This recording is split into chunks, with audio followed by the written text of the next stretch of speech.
I šta sam ja rekao pre nekih mjesec i po dana, aj samo da se podsjetimo. Mada ja još kažem ne bi garantovao ni za što, ni za kukuruz, ni za suncokret. Kukuruz, evo, kad prođe ceo jul pa vidim uđemo u august i još bude zglavno, onda mogu da kažem. Inače, u zadnjih prethodnih godina par puta je dobro krenuo kukuruz pa ništa nije bilo toga. I nažalost ostvario se taj moj neki pesimizam da se ne treba unaprijed radovati, pošto ko zna šta će još biti. Opet ne valja, naročito kukuruz, suncokret još koliko toliko, ali kukuruz nikako ne valja. Jednostavno čim su naišle one vrućine u julu i kako se zove, prestala kiša skroz da pada, ode kukuruz u roku od 2-3 nedelje, propao skroz. Znači, tamano ono kad je nalivo zrna, kad je krenuo da naliva zrna, onda je naišlo to neodgovarajuće vreme za kukuruz, znači visoke temperature 40 stepeni i u hladu, a još na suncu Bog te pita koliko, i bez kiše i to odmah je kukuruz posustao, tako da, barem kod mene, mnogi se hvale da je kukuruz dobar, tako da, kod mene nije baš dobar, tako da, ne mogu dron, evo vidite kako duva vetar, ko blesav, ne mogu dron da dignem, tako da ulazit ćemo sad na parcelu da vidimo kako je stanje. Evo tu smo na ovoj parceli gdje radim kao neki moj mini ogled. Mini ogledna parcela, samo 2 hibrida ima. Tu evo ga ovaj džak, tu sam obeležio granicu, sad se već i ne vidi granica, možda ajde ovako uživo bi ja video. Ono je Soufflet moped, ovo je Dekalb 5075. Moped se bolje pokazivao tokom nalivanja zrna. Ajde idemo unutra prvo u moped da vidimo kakva je situacija. Evo ga, tu sam ušao nekih 40 metara od početka parcele i neki, nemam pojma, 10. red. Evo ovako izgleda, ovo nije loše, bog te. Ja sam pre koji dan bio na drugom kraju i tamo je bilo katastrofa, znači skroz me muka uvatila. Ali ovdje je ok. Sad suludo mi je da šetam po celoj parceli da proveravam, ali u nekim flekama je onako baš loše i u nekim flekama je onako dobro, ali ja mislim da sam sad nekako našao neki prosek. Ovaj tu drugi sa leve strane, taj je zelena stabiljka bila, evo ova. Znači kasnio je taj kukuruz i vidite što je kasnije nalivo kako izgleda ovaj drugi sa leva. Znači tačno se vidi da je tad bila suša. A ona koja je nalila zrno na vreme, ti klipovi izgledaju dobro. Tako da ovaj Soufflet moped ako je većina ovolika, onda sam ekstremno zadovoljan. Ako uzmemo u obzir kako ovo izgleda ovako na prvi pogled s polja parcela, onda ovo i nije tako loše. Mada slabo je to uteha za neku krajnju zaradu, ali ovo je bolje nego što sam mislio. Evo mi u Dekalbu sa druge strane, mislim sa iste strane, samo udesno, ulevo na parceli. Ono što se odmah primeti da je Dekalb dosta višlji ostao, mada mi je Andor i govorio da Soufflet moped je onako niži, tako da ipak sve više gura u klip, ali evo, ne izgleda ni Dekalb 5075 loše. Probao sam neke reprezentativne primjere da uzmem. Sad ovdje se ne vidi, ali ima manjih klipova. Ovaj tu drugi sa leva je manji klip, ali generalno nije loše. Bolje ovo izgleda nego što mi se delovao kad sam gledao sa druge strane. Znači nije ovo loše, ima neki, šta ja znam. Sad ćemo da uporedimo, ali nije ono, znači i dalje se držim te procjene da je ovo najbolji kukuruz u zadnjih 5-6 godina. Možda 2023. je bio bolji kukuruz. Mada je i tad je bio slab kod mene, ali kod je možda tad bio bolji, ali to ćemo vidjeti u žetvi. Ali ovako na prvi pogled ovo je još pomozi Bože. I evo ga uporedni prikaz, evo ga ista parcela, sve isto rađeno. Sufle moped DKC Dekalb 5075. Čak nisu ni isti FAO, ovo je raniji hibrid. Ali brate slatki, ja tu da treba sad da procenim, ne bi smeo, ok, na ovo 4 primjera možda bi rekao da ovdje deblji su ovi klipovi. Ja mislim da ima ovdje 16, minimum 16 redova, ovdje nema svugdje 16, ali ok, to sad ovo 4 što sam skinuo, ali ko zna ovako ukupno koji je bolji. Znači ja bi zadržao oba hibrida u mojoj setvanoj strukturi. Ne mogu da kažem da je jedan od ova dva odbacio, ali kako je loše izgledalo to, juj. Sad mi je malo laknulo, ono, juj, kako je loše izgledalo pre koji dan kad sam gledao. Nešto sa druge strane sam ubao neki deo, neku fleku gdje ono jedva ima nekih malih, nikakvih klipova, ali evo sad sam tu šetao, uglavnom je ovako bolje. Ništa, idemo dalje da vidimo ostale sufle hibride i na još jednoj parceli imam Dekalb da vidim kako je tamo. I evo ga je druga parcela gdje su posljednji hibridi, evo tu je granica, ovuda je sufle Device, ovuda je sufle Pianello. Ovo ne treba sad upoređivati s onim malo pre mopedom i Dekalbom, pošto sam ovo jednom i navodnjavao, a i pored kanala, i vidite tu pored kanala gdje jedva imao nešto malo voda, vidite koliko bolje izgleda, koliko i ta mala voda znači. Vidite kako je ostao zelen tu kukuruz i tu je kukuruz onako ko u najboljim rekordnim godinama, vidite ovo, znači haos party.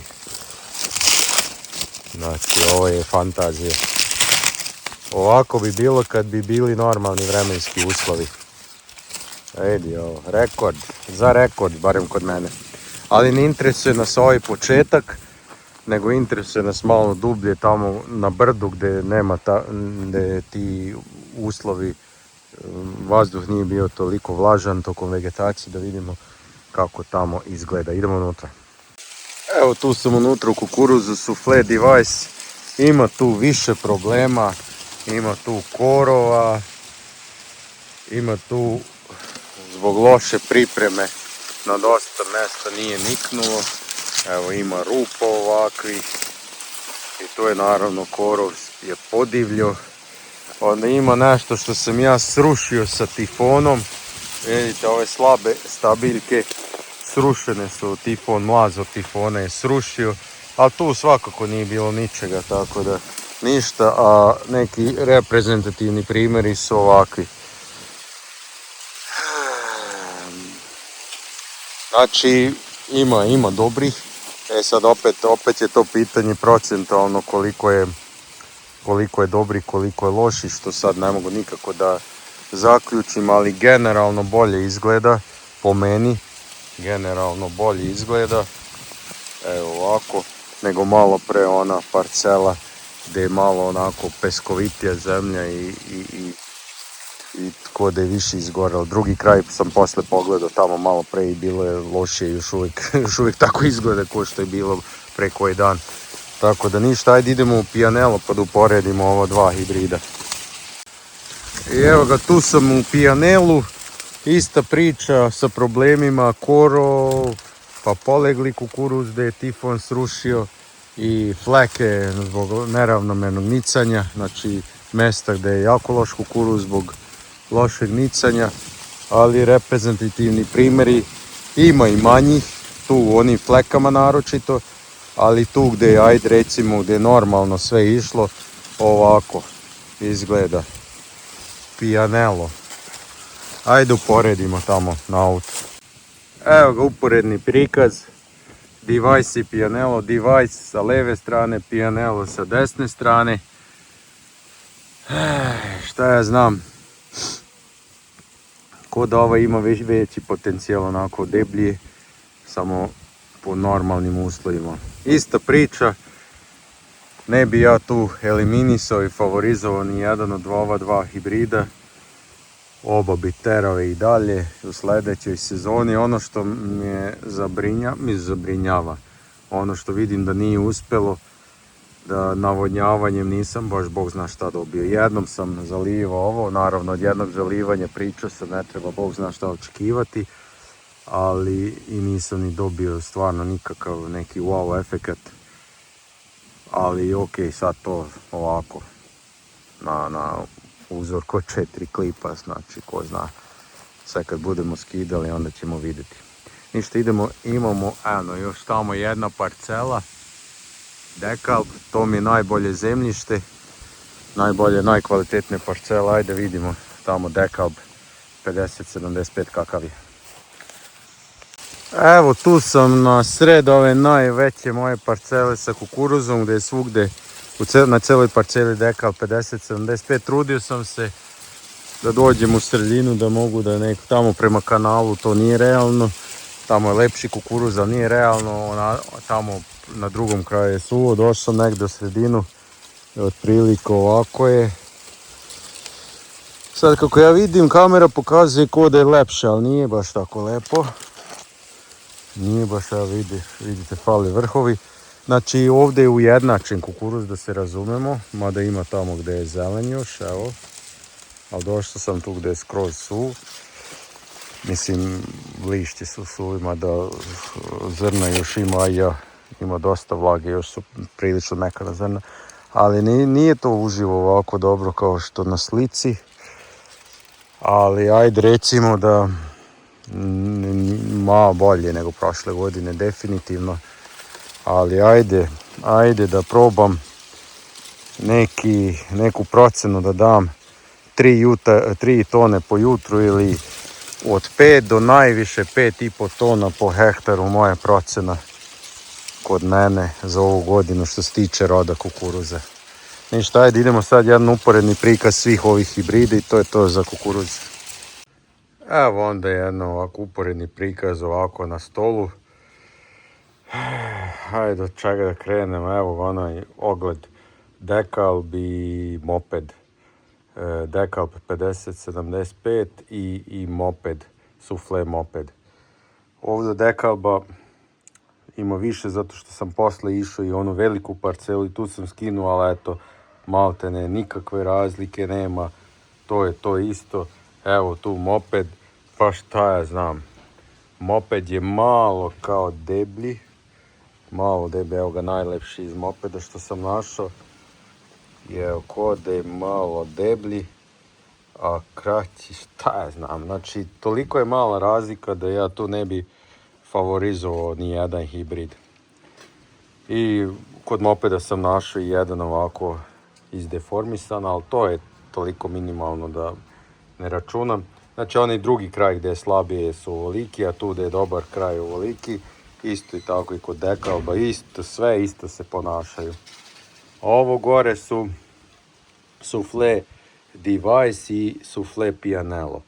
I ja bih rekao za pianello da je najbolji, s tim što ovo dva su ono što sam navodnjavao, ova dva hibrida, međutim, evo pogledajte, golim okom se ništa ne vidi da sam ja tu nešto radio sa tim navodnjavanjem. To je ono što sam ja pričao, jedno navodnjavanje ništa ne znači, a još kad uzmem u obzir da je posle tog navodnjavanja naišla ona katastrofa, 40 stepeni, više dana, onda je to evo 17, 16, ovi su 15, ispod 15, toliko i ovdje, s tim što ajde možda je ovo nešto deblji klipovi. Tako da to je to, znači evo jedno navodnjavanje, evo, malte ne ništa ne znači. A između dekalba i suflea, ne bi napravio nikakvu razliku zato što kako se zove, nije ni ista, ove dve su ista parcela, ovo i ovo. ove dve su isto parcela, ali to su takve minimalne razlike je da ja tu ne bi favorizovao ni jedan hibrid. I evo, prelazimo na suncokret. Ajmo, ovo prva parcela. Soufflé Rocket hibrid. Drži se. Kakvi suncokrete ima, vidim neke snimke na društvenim mrežama, vidim ovako uživo kad idem kolima. Znači, juj, kakvih ima. Ovaj se još dobro drži, ali to što uvek govorim, meni nije uteha da budem bolji od nekog, nego meni je uteha da ja imam neki smisao za ovo što radim, da imam neku korist. Takav sam ja čovjek, samo korist gledam. Tako da, dobro ovo izgleda, bog te. S obzirom da je i ovdje bilo problema sa nicanjem, ali iz nekog meni nepoznatog razloga, pošto bio su neke životinje pojele ovo, zečevi, srne ili neki insekti ili šta. Pošto ovdje priprema bila dobra je ovdje pripremljena zemlja, sve na vreme, sve urađeno. Tako da nije bilo ravnomerno nicanje, nije ni svugdje ni niknulo, ali kako vidim ove velike glave to nadoknađuju koliko toliko, tu gdje je ređe, tu su veće glave, ali nažalost ima i ovakvih primjeraka. Opa, nešto jede, nešto tu jede. Znači, evo vidite ovo na primjer, šta se ovdje desilo. Da, to je ono, bilo je i dosta divlje niknulog suncokreta. Kad bi sve glave bilo ovake, ali bi sada pričali o rekordima. Međutim, ništa od toga. Bog te kako ima lepih glava. Sad, koliko ima takvih, pitanje je sad. Evo, ima rupa, ali ima lepih glava, moram to da priznam. Pa sad šetam ovdje sa suncokretom,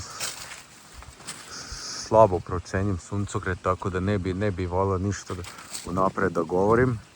Ali kad bi morao nešto da kažem, ne bi rekao 2 tone po jutru, ne bi rekao 3,5 tone po hektaru, rekao bi 3 tone po hektaru.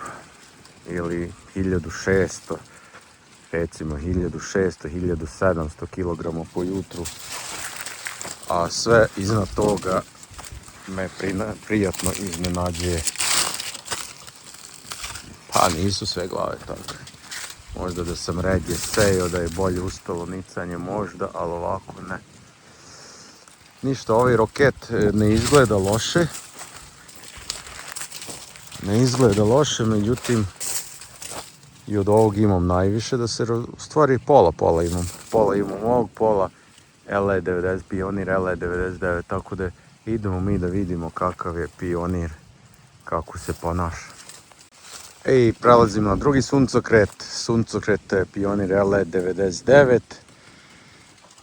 Prva parcela sa tim hibridom, to je ona moj najveći promašaj ove godine. Redukovana obrada, samo tanjiranje jednom, dva puta tanjiranje, jednom u prošle godine u leto i jednom sad u proleće.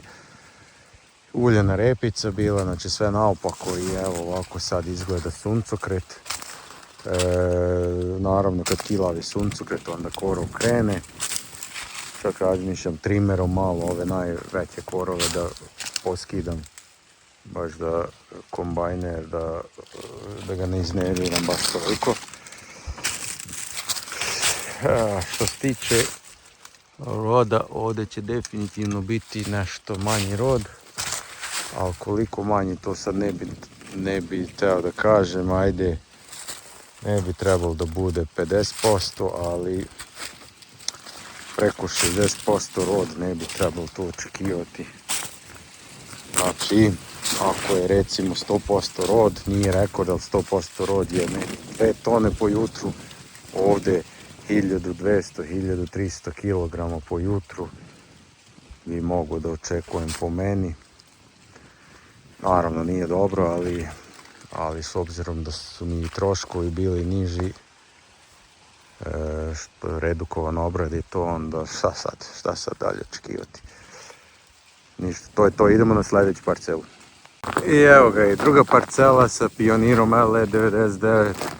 Boga mi, ovo je pri kraju. Gdje je ovaj suncokret ovako požurio, bok te maš. Skroz su, hajmo malo unutra.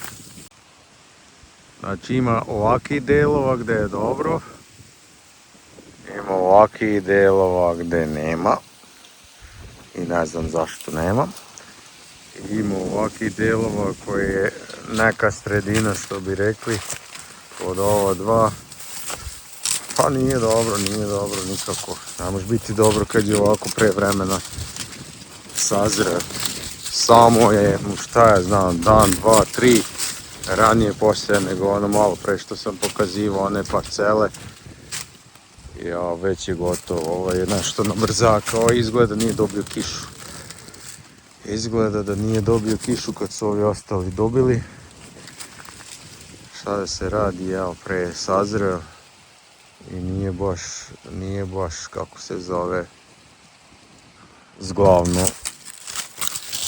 Nisu baš glave neke, ne da nisu neke nego su loše, znači šta je ovo, ništa. Ovo parcela je loš, ovdje možemo da zaboravimo onih 1600 kg po jutru. Ovdje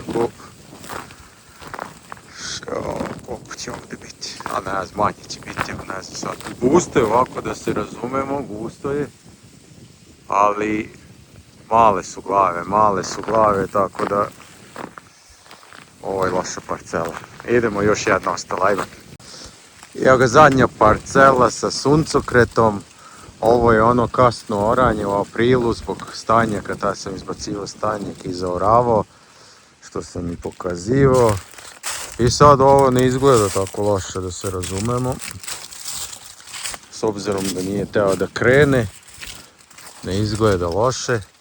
Međutim, ono što sam već postavljao neki kratki video, ima delova, vidite ovo, što je nicalo ono, posle redovnog nicanja, posle 2, 3, 4 nedelje, skoro mjesec dana, 1, 2 reda tamo sa strane istelo da niknu, pa su onda niknu i gledajte sad to najvišlji suncokret, najveće glave, ok, to kad sazri vjerojatno će se skupiti, ali najbolje izgleda. Sad su mi komentarisali da je to pogodila kišu, šta je znam, pa ne znam baš. Ali u suštini nevjerojatno koliko je to bolje nego ovo ostalo što je kao redovno niknulo, ono što je kilavio, bolje da je onda da sam sejao u maju, a? Tako da to je to, ništa ne izgleda ovo loše, ovo izgleda, ne izgleda loše, ali izgleda prosječno, ne bi tu računao neki veliki gubitak, ali ni neki dobitak, bog zna kakav. U suštini samo ona jedna parcela je loša, malo pre što sam pokazivao. Ta je bila tokom cijele sezone najbolji i sad je ništa. Ovo ostalo što je loše izgledalo, to je sad solidno. I ajmo onda i detelinu da vidimo. Ono što je ovdje zanimljivo vidjeti, to je kako je u stvari reagovala detelina na navodnjavanje. I dobro je reagovala, evo kako je izgledalo kad sam radio navodnjavanje, znači nije bilo detelina uopšte. A evo sad vidite da je malo odskočilo, jedino što mu nije bilo dovoljno, trebalo bi još tu vode, ali neće moći, pošto ni vremena nemam, ni para nemam.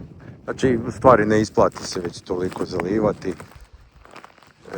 Ne isplati se ni onom prvo zalivanje, kamoli još jedno, to je znači čist gubitak.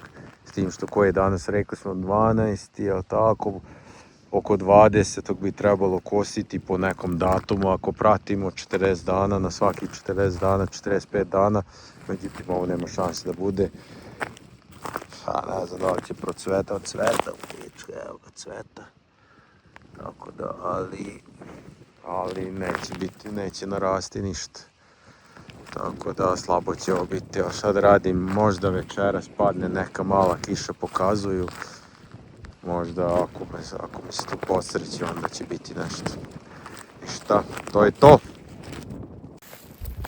Tako da evo vidjeli ste kukuruz, vidjeli ste suncokret, pa čak sam eto pokazao i detelinu kako izgleda. U suštini, opet, ista priča. Kao i prethodna sezona, ništa, znači krenula je dobro, čak šta više do početka jula, do sredine jula je sve još dobro izgledalo, međutim onda odjednom sve otišlo dođevola i nastavljamo niz, evo 7. godina onda zaredom, ne, šesta godina zaredom kako nemamo nikakve konkretne rezultate, nemamo nikakvu konkretnu korist, nego se ovako mučimo, teglimo, sastavljamo kraj sa krajem, tako da sad vam kažem, eto, rekao sam otprilike procene roda kakve će biti, cene, jedino što sam još onako video, opet kažem na društvenim mrežama, suncokret, da će možda nešto biti bolja cena nego prošle godine, ali aj to vidit ćemo. Tako da to će se iskalkulisati, vjerovatno ovi što kalkulišu će izračunati da to bude dobro njima.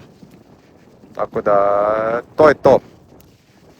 Šta je sad skoro sredina augusta, ništa, ova tema ostaje samo žetva, tako da prvo će biti suncokret, onda i kukuruz je pri kraju, ali verujem da će ona prva parcela, ona najgora suncokret, s tim ću krenuti, tako da sa ovim temama se vidimo tad.